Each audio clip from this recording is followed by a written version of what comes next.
It's a bird. It's a plane. It's same name, different game.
Hello and welcome to part 2 of our Batman v Superman: Dawn of Justice special here on Same Name, Different Game.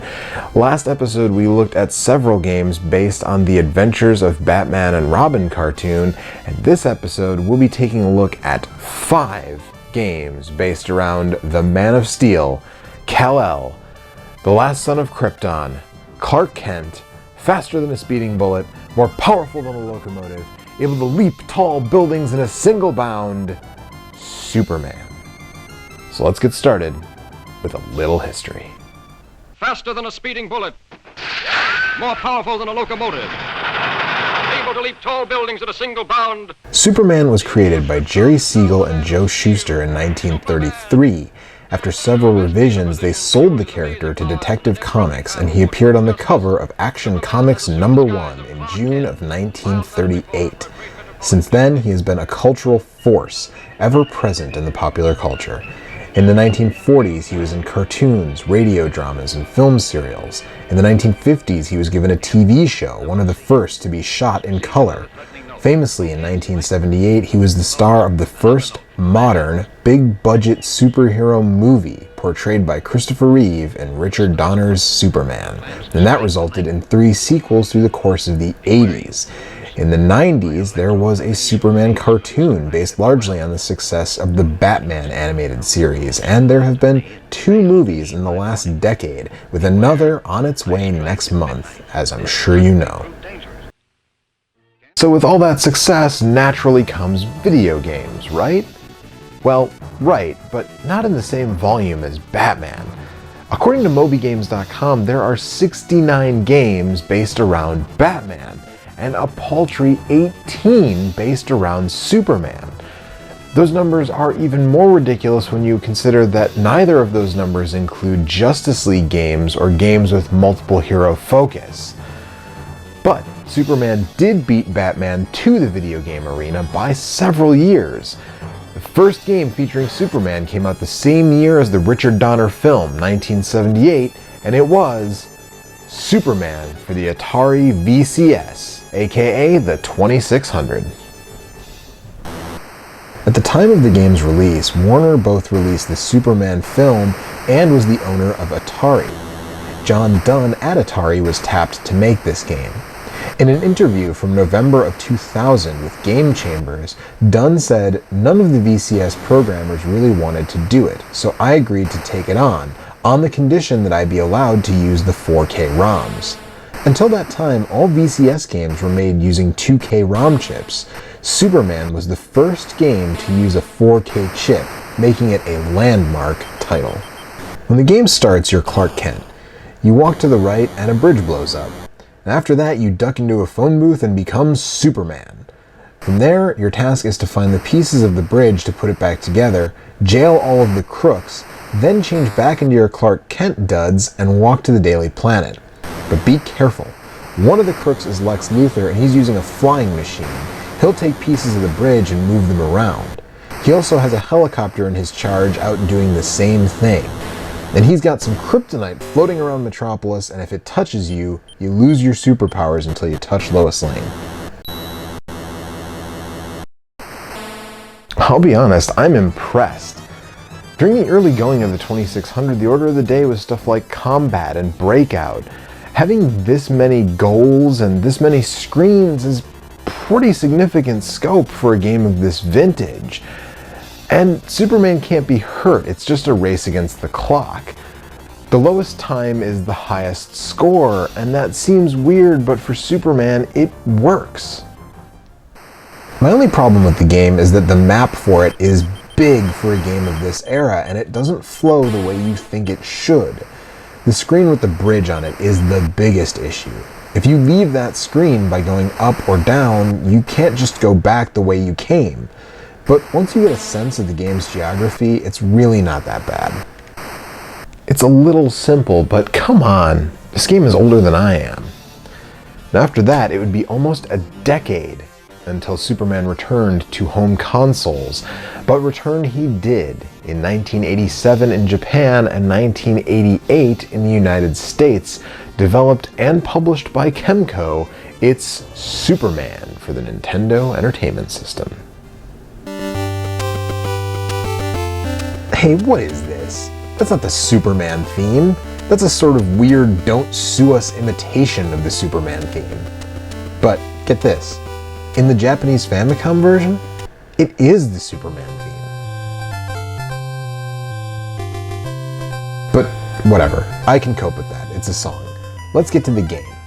The NES Superman game sees Superman do a number of things, but the major villains are Lex Luthor and General Zod, so it seems like it's at least somewhat based on the Superman 2 movie. This is odd since Superman 4, The Quest for Peace, came out in 1987. Although, maybe it's not that odd, since Superman 4 is locked in an eternal death stare with Batman and Robin for the title of least enjoyable comic movie of all time. At any rate, you once again start as Clark Kent before ducking into a phone booth to become Superman. And then you punch people, I think. It's hard to say. This attack works from really far away because the collision detection in this game sucks, but I think it's a punch. It looks vaguely like a dance though, so maybe you're dancing them to death. Whatever. You also have limited use of some superpowers, like heat vision, but you can only use them a little bit before you have to find a pickup to refill the item power meter. Also, some superpowers don't work on certain enemies. See, these weird zombie guys or whatever they are, you have to freeze them with the Super Breath 2 power before you can dance punch them to death or whatever it is you do. But if you use that same Super Breath 2 power on a regular dude, nothing happens. Also, you can't fly. Well, you can fly, but only to get to certain places on the map.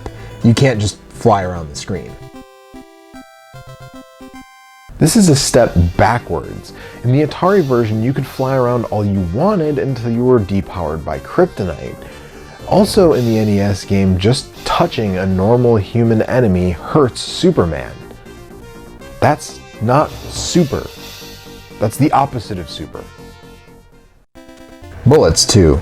In fact, Superman is downright fragile. Isn't being bulletproof one of the best known things about Superman? And after you take a certain amount of damage, you turn back into Clark Kent, who can't use superpowers at all, and whose dance punch is way weaker. Oh, and Superman can't swim. Anyways, you'll wander around trying to figure out what to do with NPCs giving you useless dialogue, but eventually you'll probably find your way to the first boss, and if you just stand in this one spot and dance punch, you'll win.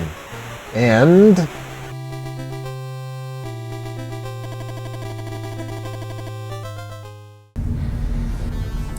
okay. First of all, they're not the Zod gang. Second of all, even if that's supposed to be Zod's subordinate Ursa, she's not the entire gang. She's just Ursa. Non and Zod himself would still be out there. After that, you spend time dance punching racial stereotypes who have sabotaged the stock market because reasons and whatever. Next game. Superman for the NES isn't a complete train wreck, but it's not good, and it's clear that Kemco didn't understand the appeal of a character like Superman. But also in 1988, Taito released an arcade cabinet of Superman. Let's take a look and see if it fares better. Taito's arcade Superman isn't based on anything at all, except the character, near as I can tell. None of the enemies, mini-bosses, or bosses are anything I recognize. Remember these flying bunny girls from the comic? Yeah, me neither. I actually thought the main villain was Brainiac, but apparently it's some made-up-for-the-game character called Emperor Zsasz. The game itself is mostly a beat-em-up, with each stage containing at least one brief shooter segment where Superman uses his heat vision. But even in the beat-em-up stages, Superman can fly at will. Because of this, there's no jump button, just a punch and a kick. You can throw objects you come across, and you can charge the punch to shoot a ball of energy, but you can't move while charging. So, wait. We're ignoring powers Superman does have, and just giving him random powers that he doesn't have. Come on, Taito, were the million superpowers he has in the comic not enough for you to mine material from? I mean, this charge attack could have just as easily been super breath. But just in general, this game plays fast and loose with the Superman mythos. In fact, this is a two-player game with player 2 being another Superman? Yeah, there he is. Now, for my part, I've always thought of this guy as being Captain Marvel, aka Shazam. I mean, the color scheme fits, and he's got powers very similar to Superman, so why not? Some people have speculated that he's a little-used character called Superman Red, who only appears in 1 or 2 comics. Either way, the game never explains it. At any rate, the game is very straightforward, and it's fun for the most part, if not a little repetitive. The trouble comes in when you get to sub-bosses, and the quarter-munching nature of arcade games rears its ugly head. Just look at the way some of these guys take down your health. And here we are again.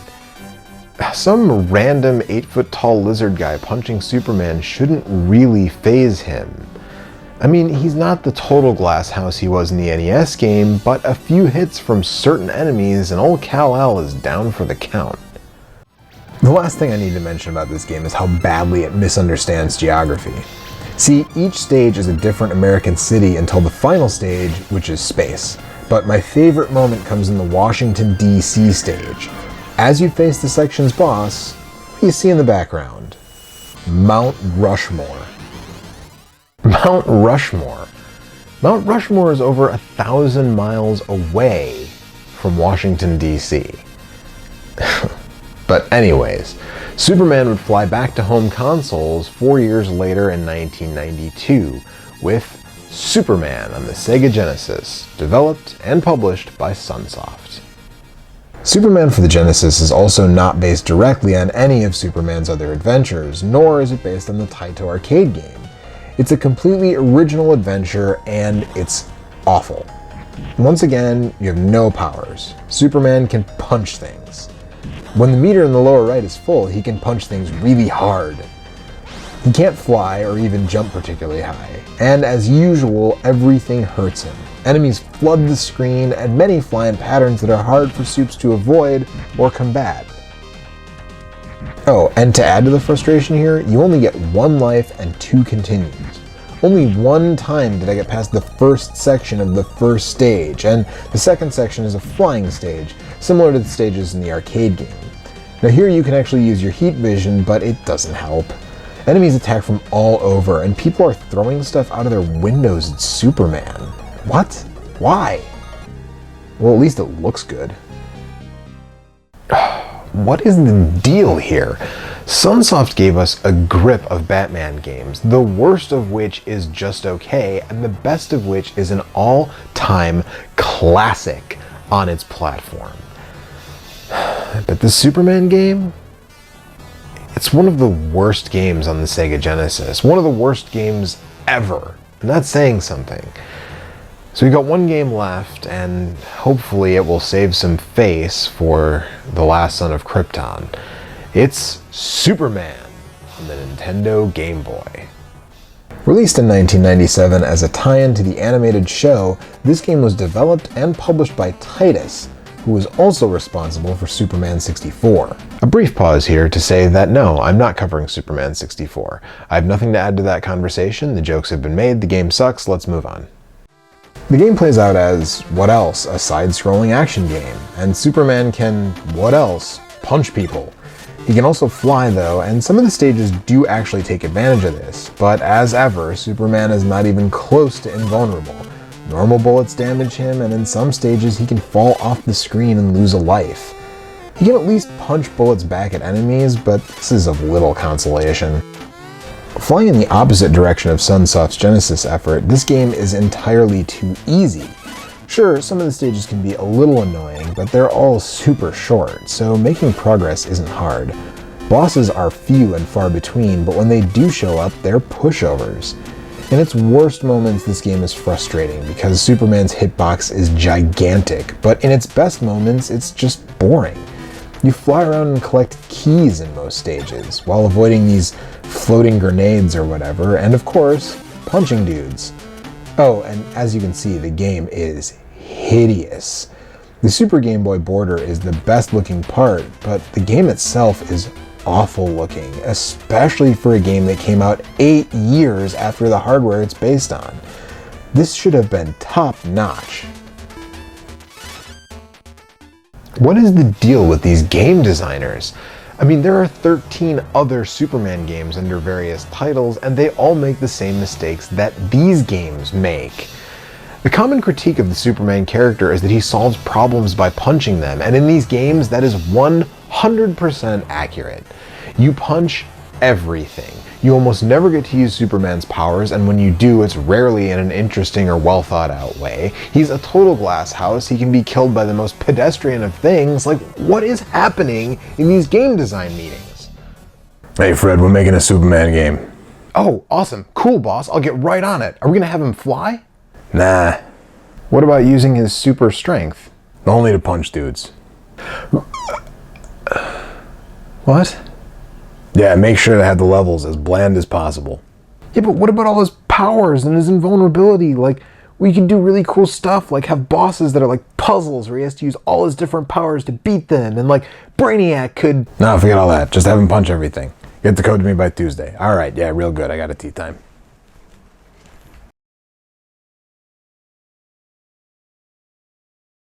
Seriously. Games like Incredible Hulk Ultimate Destruction, Saints Row 4, Crackdown have shown that you can do interesting and fun things with nigh invulnerable superpowered characters, so why does Superman always get short shrift? Anyways, let's take a look and a listen to these games side by side like we do before I get too discouraged.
For its time, the Atari game looks great, and despite how it plays, so does the Genesis one. The weird Kunio but with less character style sprites of the NES game just don't work for Superman in my opinion, and the Game Boy one is downright ugly. It's not really a level playing field to compare arcade games to home or portable games of that era, but for looking great and being the only game here to use a faithful interpretation of John Williams' Superman theme, I gotta say, the arcade version is at the top of the audio-visual heap. And that makes it time to give the edge. But I'm gonna be straight up with you folks. The best among these games is still just average, and Superman deserves better. Now at the top of the heap, we've got the Taito arcade game, both aesthetically and from a gameplay perspective, but its saving grace is that it's over before it gets boring. Strangely, the game among these that actually gets Superman the most is the Atari 2600 version. You're invulnerable, you can fly, you're super strong, and you're only negatively affected by kryptonite. After that is the boring but not unplayable Game Boy game, then the aimless mess that is the NES game, and finally, the overly difficult and awful Genesis game, which looks good, but besides that is bad in every way. And that's it. Don't play any of these games. But thanks for joining us for this two-part Batman v Superman: Dawn of Justice special. And come back next month because it's that time of year for the annual appearance of your favorite guest host. You won't want to miss it. We'll see you then.